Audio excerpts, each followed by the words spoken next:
Oke, untuk melanjutkan video sebelumnya, di sini kita akan mencoba untuk melakukan uji hipotesis dengan menggunakan program SPSS.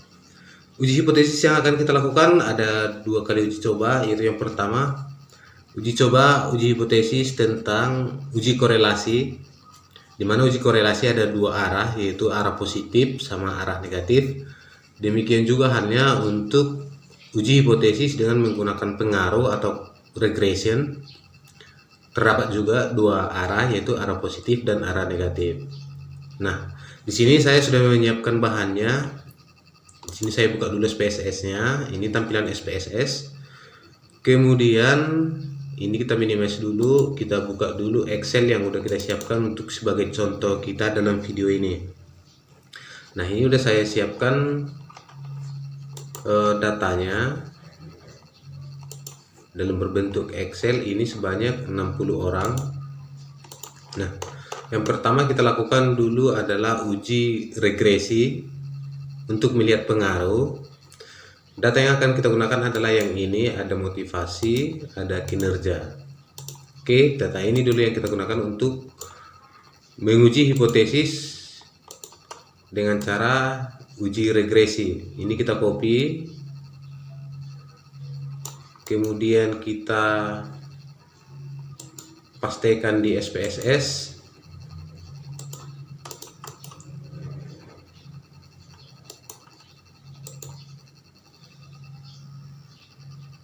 Oke, ini dia datanya. Seperti biasa, ini kita ganti dulu nama variabelnya. Yang pertama tadi adalah motivasi. Kemudian yang var 0002 nya ini kita ganti jadi kinerja. Kemudian desimalnya kita ubah menjadi 0. Nah, setelah ini kita kembali ke data view. Di sampingnya di samping dari variable view. Nah, ini dia data view. Ini dia data yang kita udah input sebanyak 60. Nah, bagaimana cara untuk melakukan uji hipotesis dengan regresi? Yaitu dengan klik analyze, kemudian pilih regresi. Ini dia regression. Kita pilih dia yang linear, ini linear. Nah, keluar tampilan baru atau jendela baru dari program SPSS-nya. Tugas kita di sini adalah untuk memindahkan mana variabel dependen dan mana variabel independen. Di contoh kita ini adalah variabel dependen, yaitu motivasi, kita pindahkan ke kolom dependen. Yang kinerja itu kita masukkan ke kolom independen ini. Setelah itu klik OK.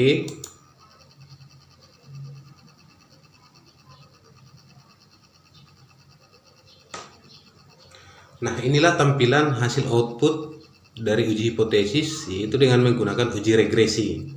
Nah, ini uji regresi. Nah, kemudian untuk melihat pengaruhnya di mana gitu, kita lihat di tabel model summary. Ini tabel yang ini. Tabel ini terdiri dari ada R square, ada just R square, dan standard error of the estimated. Nah, jadi untuk melihat berapa besar pengaruh motivasi terhadap kinerja di contoh yang kita buat ini adalah kita lihat di R square. R square yang ini.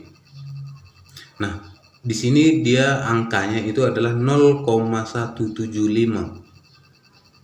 Nah, berarti di sini pengaruh motivasi terhadap kinerja sebesar 0,175. Nah, bagaimana dengan signifikannya? Masih ingat kan signifikan untuk uji hipotesis?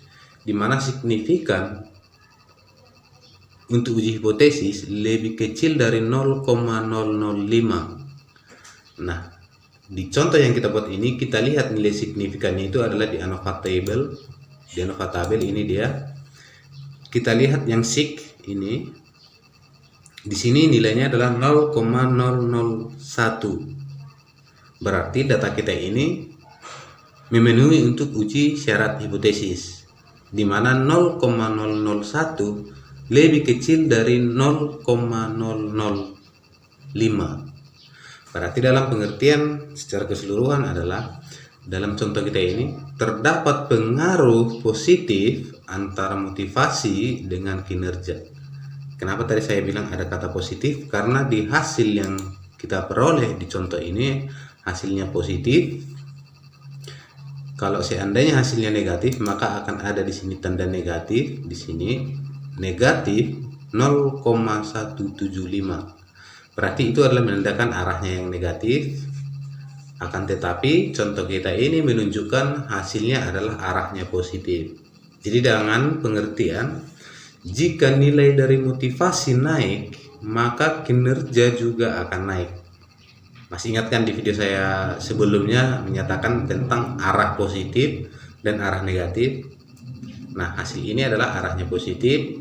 Jika X naik, maka Y akan naik juga.